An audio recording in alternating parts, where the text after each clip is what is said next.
Assalamualaikum warahmatullahi wabarakatuh. Baiklah, pada pertemuan hari ini kita akan mempelajari materi klasifikasi hewan, di mana hewan ini terbagi menjadi dua, yaitu hewan invertebrata dan hewan vertebrata. Sebelum kita memulai materi klasifikasi hewan, kita harus mengetahui sejarahnya terlebih dahulu. Menurut Charles Linnaeus, hewan atau animalia dibagi menjadi 5 kelas, yaitu Pisces, Aves, reptil, amfibi, dan mamalia. Kemudian 5 kelas itu dikelompokkan menjadi satu filum, yaitu Chordata. Pada tahun 1874, Ernest Haeckel membagi kingdom animalia menjadi 2 subkingdom, yaitu Metazoa dan Protozoa. Protozoa kemudian berpindah ke kingdom Protista. Kemudian filum pada hewan berkembang menjadi Porifera, Cnidaria, Platyhelminthes, Nematoda, Annelida, Arthropoda, Mollusca, Echinodermata, dan Chordata. Dasar-dasar klasifikasi hewan. Masing-masing hewan memiliki ciri-ciri yang membedakan dengan hewan lain. Tetapi ada beberapa hewan yang memiliki satu atau lebih persamaan. Jadi dasar untuk mengelompokkan hewan adalah sebagai berikut. Yang pertama, berdasarkan persamaan. Kita dapat mengelompokkan makhluk hidup dengan mengamati ciri-cirinya. Maka kita dapat memasukkan ayam dan elang ke dalam kelompok hewan jenis aves atau burung, karena memiliki bulu, sayap, dan paru. Berikutnya berdasarkan perbedaan. Meskipun ayam dan elang merupakan satu kelompok aves, kita dapat pula memisahkan keduanya sebagai kelompok yang berbeda berdasarkan perbedaan cirinya. Apabila kita mengamati perbedaan ciri yang dimiliki ayam dan elang berdasarkan jenis makanannya, maka ayam termasuk herbivora, sedangkan elang termasuk karnivora, yaitu pemakan daging.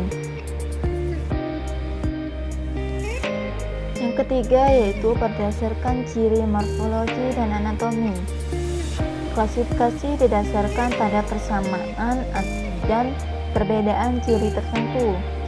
Untuk mengetahui persamaan dan perbedaan dari hewan, pertama-tama dapat dilakukan adalah mengamati bentuk luar dari hewan tersebut, misalnya bentuk paru dan jumlah sayap.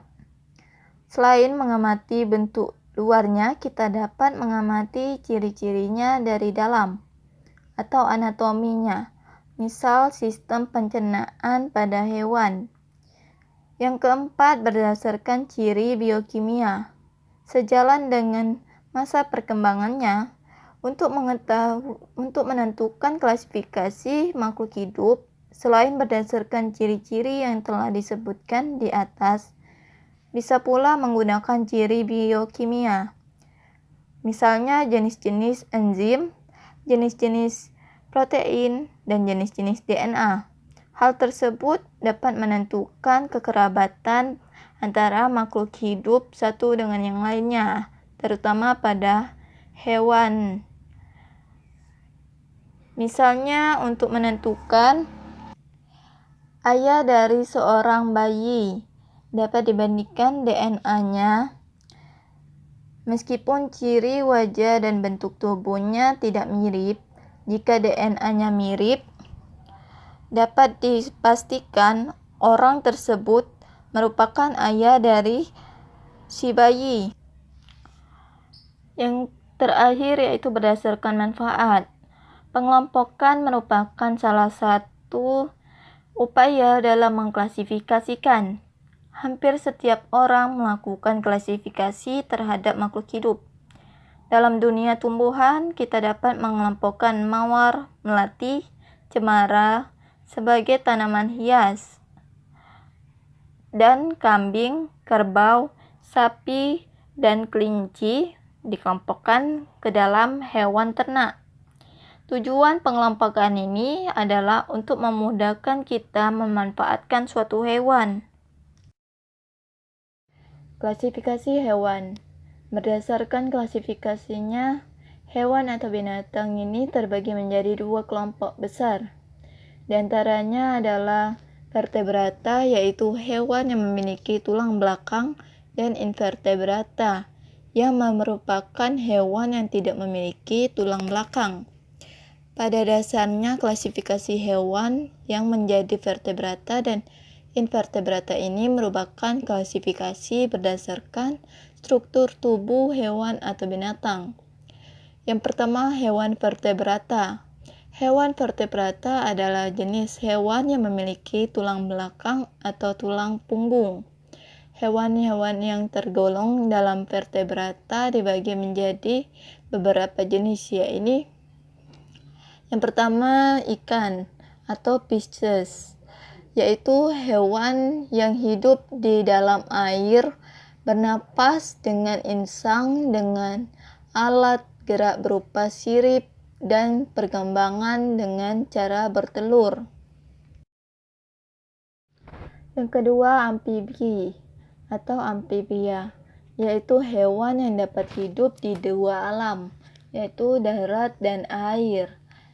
Hewan ini berdarah dingin atau tidak dapat mengatur suhu badan sendiri dan bernapas menggunakan paru-paru. Contoh hewan amfibia seperti katak, salamander, dan kadal air.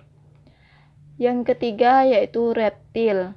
Hewan melata yang berdarah dingin yang memiliki sisik yang menutupi tubuhnya. Contoh hewan reptil tersebut yaitu buaya, kadal, dan ular. Yang keempat, burung atau aves, yaitu hewan yang bisa terbang. Hewan aves atau burung ini memiliki bulu yang menutupi tubuhnya dengan alat gerak berupa kaki dan sayap. Meskipun aves sering disebut sebagai hewan yang bisa terbang, ada beberapa hewan yang tergolong dalam aves tetapi tidak bisa terbang, seperti ayam, bebek, angsa, dan kalkun. Yang kelima yaitu hewan menyusui atau mamalia, yaitu hewan yang memiliki kelenjar susu bagi hewan betina dan yang berfungsi untuk menghasilkan susu sebagai sumber makanan anaknya. Hewan mamalia pada umumnya adalah hewan yang berdarah panas yang bereproduksi secara kawin. Hewan menyusui atau mamalia ini ada yang hidup di darat dan ada juga yang hidup di air. Contoh hewan mamalia yang hidup di darat seperti sapi, domba, monyet, rusa, dan gajah. Sedangkan hewan mamalia yang hidup di air seperti paus, lumba-lumba, dan duyung.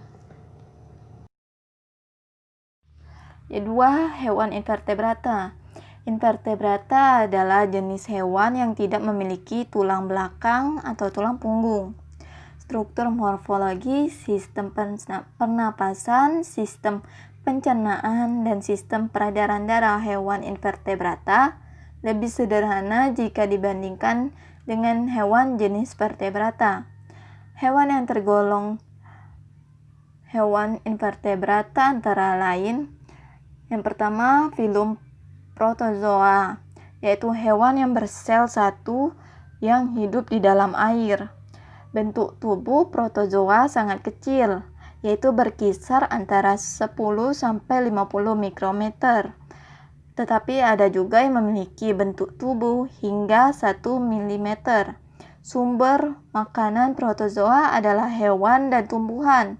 Berdasarkan alat geraknya, protozoa terbagi menjadi 4 kelas, yaitu kelas Rhizopoda, kaki bersemu, kelas Flagellata, berbulu, cambuk, kelas Ciliata berambut getar, dan kelas Sporozoa berspora. 2.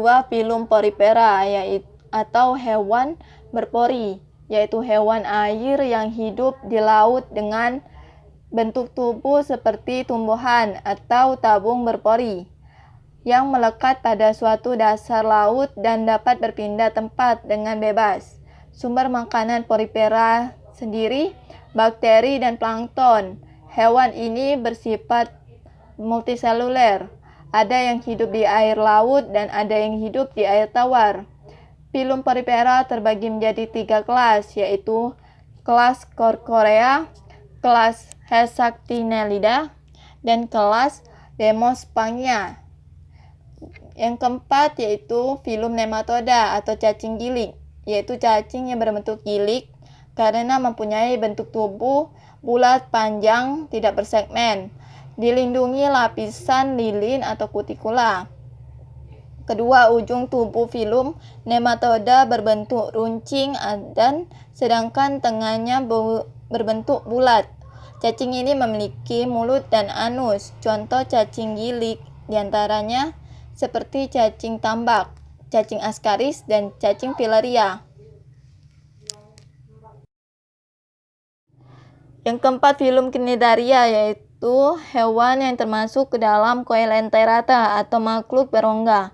Hewan ini memiliki sel penyengat yang dinamai cnidosit, di mana yang digunakan untuk menangkap mangsa dan membela diri. Sel penyengat ini bisa menghasilkan racun dan mengakibatkan gatal-gatal. Cnidaria dibagi menjadi 4 kelompok, yaitu Anthozoa atau anemon laut, koral, pena laut. Yang kedua Scyphozoa yang berbentuk seperti ubur-ubur. Yang ketiga Cubozoa yang berbentuk seperti ubur-ubur kotak, dan Hydrozoa berbentuk seperti ular. Filum Cnidaria kebanyakan terdapat di lingkungan laut. Filum Cnidaria terkadang dikategorikan sebagai filum Coelenterata karena merupakan hewan berongga yang disebut dengan Coelenteron. 5. Filum Ctenophora, yaitu hewan yang memiliki lubang-lubang kecil atau pori di hampir seluruh tubuhnya. Pori tersebut dapat menimbulkan racun yang digunakan untuk melumpuhkan mangsa atau musuhnya. Meskipun bentuk tubuhnya seperti ubur-ubur, tetapi filum Ctenophora tidak memiliki sel penyengat, seperti pada filum Cnidaria. Filum Ctenophora terkadang dikategorikan sebagai filum Coelenterata karena merupakan hewan berongga yang disebut dengan Coelenteron. Yang keenam, filum Platyhelminthes atau cacing pipi, yaitu hewan yang berbentuk cacing dengan bentuk tubuh pipi dan tidak bersegmen.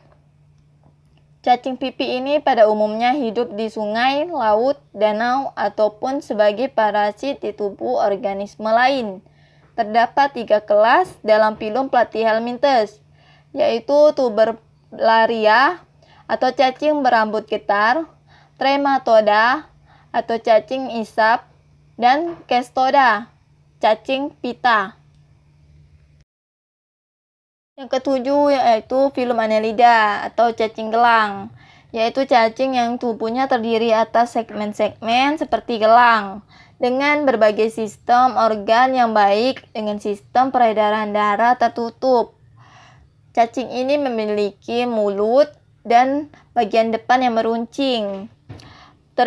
Filum Annelida terbagi menjadi 3 kelas, yaitu Polychaeta berambut banyak, Oligochaeta berambut sedikit atau tidak memiliki rambut sama sekali, dan Hirudinea yang memiliki menghisap darah.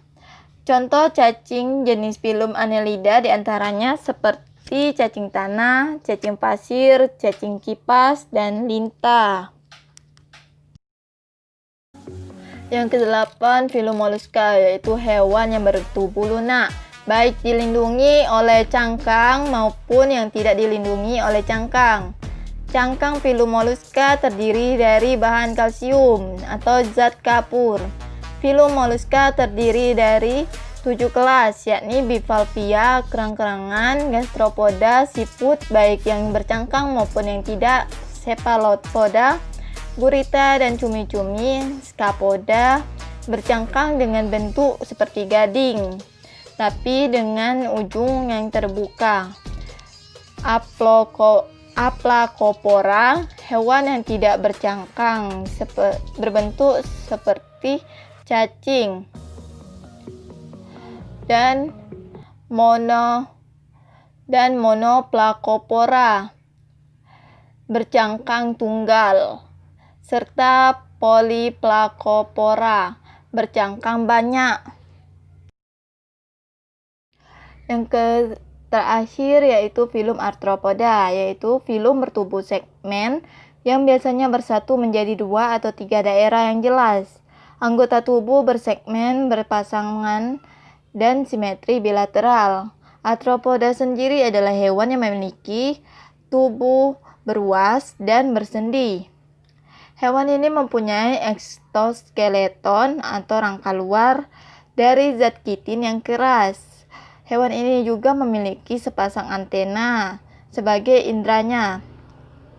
Filum arthropoda juga dikenal sebagai sebutan hewan berbuku-buku. Filum Arthropoda terbagi menjadi beberapa kelas, yaitu diantaranya Selicerata, di mana terdiri dari laba-laba, tungau, dan kalajengking. Myriapoda terdiri dari lipan. Crustacea terdiri dari kepiting, lobster, dan udang. Dan yang terakhir yaitu Hexapoda, yang terdiri dari serangga. Baiklah, sampai di sini saja materi dari klasifikasi hewan yang kita pelajari hari ini. Terima kasih dan wassalamualaikum warahmatullahi wabarakatuh.